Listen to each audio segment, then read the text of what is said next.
আজকের এই ভিডিওটা অতি গুরুত্বপূর্ণ। দেখা মাত্র প্রত্যেকটা বাংলাদেশী নাগরিক এটা ভিডিওটা শেয়ার করে দিবেন, কারণ আমি যে তথ্যগুলো দিচ্ছি। নমস্কার প্রিয় দর্শক, ক্যালকাটা ডায়ালগস থেকে মনোজ দাসের প্রীতি ও শুভেচ্ছা নিন। ভারত পাক যুদ্ধের আবহ ক্রমশ ঘোরালো হয়ে উঠছে। যে কোনো মুহূর্তে শুরু হয়ে যেতে পারে লড়াই। এবারের লড়াই মোটামুটি আর পারের লড়াই। সারা দুনিয়া চিন্তিত জাতিসংঘ সবাই যে যার মতো করে চেষ্টা করছে দুই পক্ষকে, দুই দেশকে তাদের সঙ্গে কথাবার্তা বলে যাতে যুদ্ধ এড়ানো যায় তার চেষ্টা করছে। চিন্তিত পৃথিবীর সমস্ত দেশের শান্তিপ্রিয় মানুষ। এই শান্তিপ্রিয় এবং সাধারণ মানুষ তারা কিন্তু ভীষণ চিন্তিত। এই যখন অবস্থা, তখন একটি মানুষ যিনি তালে গোলে বাংলাদেশের রাজার আসনে বসে পড়েছেন, যিনি শান্তিতে নোবেল জয়ী, তিনিই কেবল চাইছেন যুদ্ধটা হোক। তিনি চাইছেন এবং তার কিছু চ্যাংড়া চামুন্ডা, চেলা চামুন্ডা তারা চাইছেন। কোথায় তিনি শান্তির স্লোগান দেবেন এই বলে যুদ্ধ নয় শান্তি চাই, তা নয়। তিনি নিজেই তার দেশের সেনাবাহিনীকে বলছেন যুদ্ধের জন্যে তৈরি থাকতে।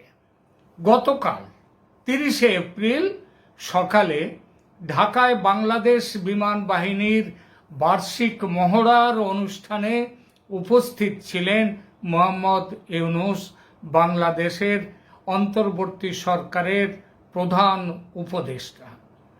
সেখানেই তার ভাষণে তিনি বলেন, ভারত পাক যুদ্ধের আবহে আমাদেরও উচিত নিজেদের প্রস্তুত রাখা। কি বলেছেন তিনি এই বিষয়ে শুনে নিন ইউনূস সাহেবের নিজের মুখে। তখন আমাদেরই কাছে ভারত পাকিস্তান যুদ্ধ হই হই অবস্থার মধ্যে রয়ে গেছে। সকালের খবরে দেখলাম হয়তো গুজব আজকেই শুরু হয়ে যাবে যুদ্ধ। হ্যাঁ, শুনুন, এরকম পরিস্থিতিতে আমরা বাস করি। তো কাজেই এই পরিস্থিতির মধ্যে খুব ভালো। প্রস্তুতি না নেওয়াটা আত্মঘাতী, এবং প্রস্তুতি নিতে হলে আধা আধি প্রস্তুতির কোনো জায়গা নেই। বাহ, কি চমৎকার! এটা এমন এক পরিস্থিতি, বাহ, এই না হলে জয়ই তার একমাত্র অপশন। এই না হলে শান্তিতে নোবেল জয়, পরাজয় এখানে কোনো অপশন হতে পারে না। কাজে আমাদের যে প্রস্তুতি, সেই প্রস্তুতি কত উচ্চ পর্যায়ে আমরা নিতে পারি। বলা বাহুল্য, বাংলাদেশের প্রধান উপদেষ্টা এই যুদ্ধ প্রস্তুতি দেশে বিদেশে অনেকের নজর কেড়েছে। অনেকেই বলছেন যুদ্ধ হবে ভারত আর পাকিস্তানের মধ্যে, সেখানে বাংলাদেশের প্রস্তুত হওয়ার কথা উঠছে কেন? এই যে এতদিন ধরে ইউক্রেন রাশিয়ার যুদ্ধ চলছে, ইসরায়েল হামাসের যুদ্ধ চলছে, ওই সিরিয়াতে যুদ্ধ চলছে, কই এমনকি ওই হেজবোল্লাদের সাথে লেবাননের তাদের সঙ্গে যুদ্ধ চলছে, কই আমাদের বাংলাদেশের প্রধান উপদেষ্টার মধ্যে তো যুদ্ধ প্রস্তুতির কথা ওঠেনি। তাহলে আজ হঠাৎ কেন এই কথা? তিনি কি বলেছেন আর একবার মনে করিয়ে দিই। তিনি বলেছেন, আমরা এখন এমন এক বিশ্বে বাস করি যেখানে যুদ্ধের জন্য প্রস্তুত না থাকাটা আত্মঘাতী হওয়ার সমান। অর্থাৎ যুদ্ধের জন্য প্রস্তুত না থাকলে আত্মঘাতী, মানে নিজেদেরই সুইসাইড হয়ে যাবে সেটা। বাংলাদেশের চারদিক দিয়ে কারা আছে? বাংলাদেশের চারদিকে আছে, 3 দিক ঘিরে রয়েছে আমাদের ভারত, আর একদিকের কিছুটা হচ্ছে সমুদ্র, কিছুটা হচ্ছে মিয়ানমার সীমান্ত।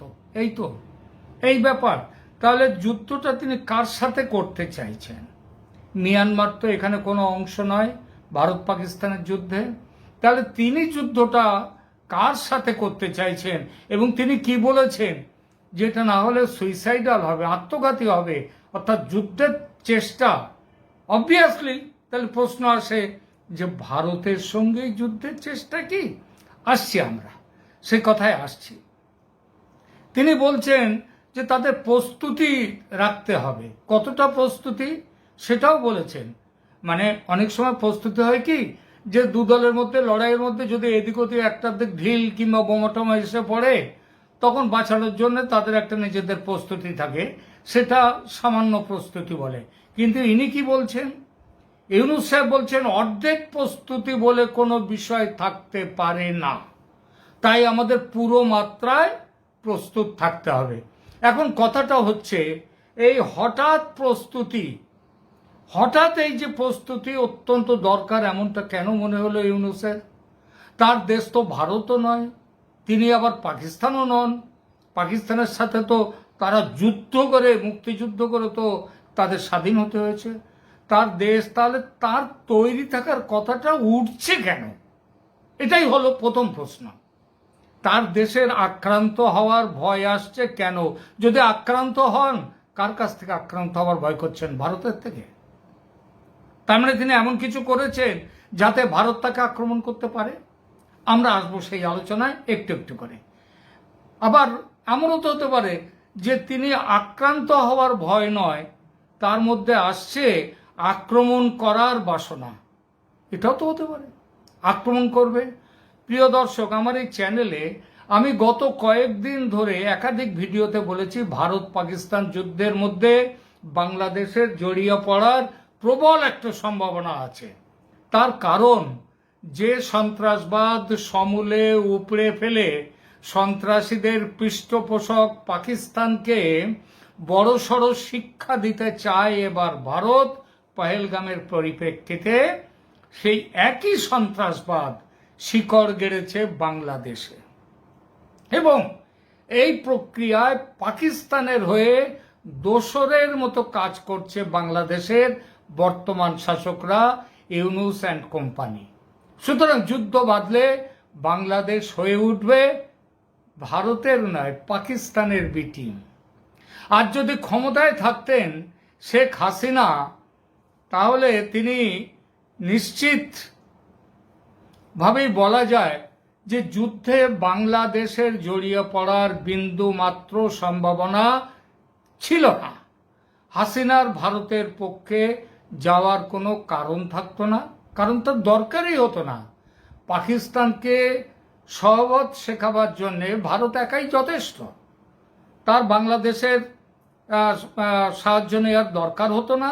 আর দ্বিতীয়ত, যে বাংলাদেশকে, যে শেখ হাসিনাকে, তার আওয়ামী লীগকে, বাংলাদেশে মুজিবুর রহমান, তাদের যে দেশ স্বাধীন করার আন্দোলন, সেখানে তো তাদের পাশে দাঁড়িয়ে লড়াই করেছে ভারত। সুতরাং ভারতের বিরুদ্ধে গিয়ে এবং পাকিস্তানের সঙ্গে যাওয়ার প্রশ্নই উঠত না যদি আজকে শেখ হাসিনা বাংলাদেশে ক্ষমতায় থাকতেন। কিন্তু গত কয়েক মাসে তীব্র পাকিস্তান প্রীতি ও ভয়ঙ্কর ভারত বিরোধিতা ইউনূসের অবস্থান এমন জায়গায় নিয়ে গেছে যে তার নিজের মুখ থেকে আপনা আপনি বেরিয়ে পড়েছে যুদ্ধে জড়াবার কথা। এই জন্য আমাদের মতো ভারতের ইউটিউবারদের মুখ খুলতে হচ্ছে না। আমরা যে মিথ্যে বলিনি, যেটা সত্যি বলেছি। এবং এর কারণ ভারত যে নয়, এর কারণ যে হচ্ছে ইউনূস সরকার, বাংলাদেশের বর্তমান শাসকরা, সেটা বুঝতে পারছেন। তাহলে ভারতের গায়ে লেগে আছে আরো বেশ কিছু প্রতিবেশী দেশ, আফগানিস্তান, নেপাল, ভুটান, চীন, শ্রীলঙ্কা, মালদ্বীপ। এই দেশগুলোর নাম তো মাথায় আসছেই। বাংলাদেশ ছাড়া আর কোনো দেশ কি ভারত পাক যুদ্ধের আবহে নিজেরা তৈরি হচ্ছে যুদ্ধের জন্যে? না, তা তো হচ্ছে না। তৈরি হচ্ছে শুধু বাংলাদেশ। কেন শুধু বাংলাদেশ? কারণ বাংলাদেশ নিজেই যে জড়িয়ে পড়ার পরিস্থিতি তৈরি করেছে, তারা নিজেদের চিনিয়ে দিয়েছে সেভাবেই। গত আগস্ট থেকে পাকিস্তানের সঙ্গে দহরম, ভারতের প্রতি লাগাতার শত্রুতা স্পষ্ট করে দিয়েছে ইউনূস সরকার বাংলাদেশকে এক সন্ত্রাসী রাষ্ট্রে পরিণত করে ভারতের বিরুদ্ধে ঠিক পাকিস্তানের মতো ওই যে নন স্টেট অ্যাক্টরদেরকে দিয়ে ঝামেলা পাকাতে চাইছে, লড়াইতে নামতে চাইছে। আর সেজন্যেই ইউনূস আজ ভয় পাচ্ছেন যুদ্ধের। আবার বলি, ঠিক করে নি, ভয় পাচ্ছে না বলে বলা যায় তিনি হয়তো খুশিও হচ্ছেন।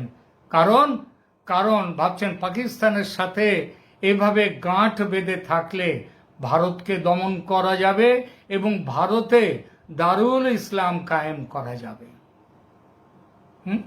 সেই জন্য 22 এপ্রিল পহেলগাঁও হত্যাকাণ্ডের পর ইউনূসের আইন উপদেষ্টা আসিফ নজরুল বৈঠক করেছেন আল কায়দার বাংলাদেশের ফ্রন্টম্যানের সঙ্গে। স্বয়ং ইউনূস নিজেও বৈঠক করেছেন, গোপনে পাকিস্তান থেকে অস্ত্র আনছেন। পাকিস্তান আশ্বাস দিয়েছে নাকি পরমাণু বোমাও নাকি তারা বাংলাদেশকে দেবে। আবার এই যে সেদিন বাংলাদেশের স্বাধীনতা দিবসে সেখানে দেখা যাচ্ছে পাকিস্তানের করাচিতে তাদের যে দূতাবাস বাংলাদেশের, সেখানে পাকিস্তানের প্রতিরক্ষা মন্ত্রী সেই দূতাবাসে উপস্থিত হয়েছেন এই 3 দিন আগে। তাহলে সুতরাং অনেক কিছু পাকিস্তানের সঙ্গে জোট বেঁধে ভেতরে ভেতরে কাজ করছে ইউনূস, এবং পাকিস্তানের জোরে তিনি জোর পাচ্ছেন। তাই বন্ধুর পাশে, যদি যুদ্ধ বাধে, বন্ধুর পাশে দাঁড়াবেন। এবং এই যে জোরটা পাচ্ছেন, যে চোর সে তো দুনিয়ার বোঁচকা, অর্থাৎ কোথায় তার স্বার্থ ছাড়া সে আর কিছু দেখতে পায় না। সে সবসময় স্বার্থের পেছনে ঘোরে, তার নজর একটাই দিকে, বোঁচকার দিকে। কিন্তু যে দেশ এই যে তার এই নজরের জন্য কোথায় যে গিয়ে পৌঁছবে, সেটা কি একবার ভেবেছেন মিস্টার মোহাম্মদ ইউনূস, শান্তির নোবেল জয়ী? বাংলাদেশের জিডিপি গত 36 বছরে সর্বনিম্নে নেমেছে। ওয়ার্ল্ড ব্যাংক, IMF তারা ঋণ দিতে অস্বীকার করছে। ভারত বাণিজ্য পুরোপুরি বন্ধ করে দেওয়ার জায়গায় এসে যাচ্ছে। দুর্ভিক্ষ ধেয়ে আসছে, টাকা নেই দেশে, কাজ নেই, শিল্প নেই। আর ইউনূস ভাবছেন পাকিস্তানের বিটিম হয়ে তিনি নতুন রণাঙ্গন খুলবেন বাংলাদেশে, নতুন রণাঙ্গন।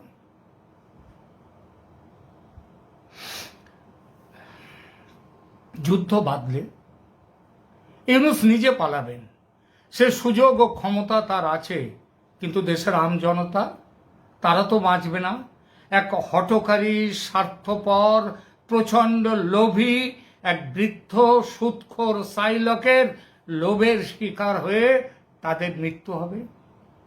দেশের মানুষকে চড়া সুদের টাকা খাটিয়ে মেরেছেন এতদিন, আর এবার তাদের জানে প্রাণে মেরে ফেলার ব্যবস্থা করছেন। যুদ্ধ অভিলাষী ইউনূস মিয়াকে মাইকেল মধুসূদন দত্তের কবিতার 2টি পংক্তি উল্লেখ করে বলি। কবিতার নাম আত্মবিলাপ। পতঙ্গ যে রঙ্গে ধায়, ধাইলি অবধায়, না দেখিলি না শুনিলি, এবেরে পরাণ কাঁদে। পতঙ্গের মতো মিস্টার ইউনূস আপনি ছুটছেন কিন্তু আগুনের দিকে। আপনি নিজে মরলে কারো কিচ্ছু যায় আসে না, কিন্তু আপনি যে দেশের মানুষকে মারবেন, সেখানেই তো যায় আসে। এখনো বলি, সময় আছে, সাবধান হন, সুমতি ফিরুক আপনার। পাকিস্তানের প্রেমে দেশকে শেষ করে দেবেন না, দেশের মানুষকে মেরে ফেলবেন না। এখানেই থামছি, ভালো থাকবেন, ধন্যবাদ।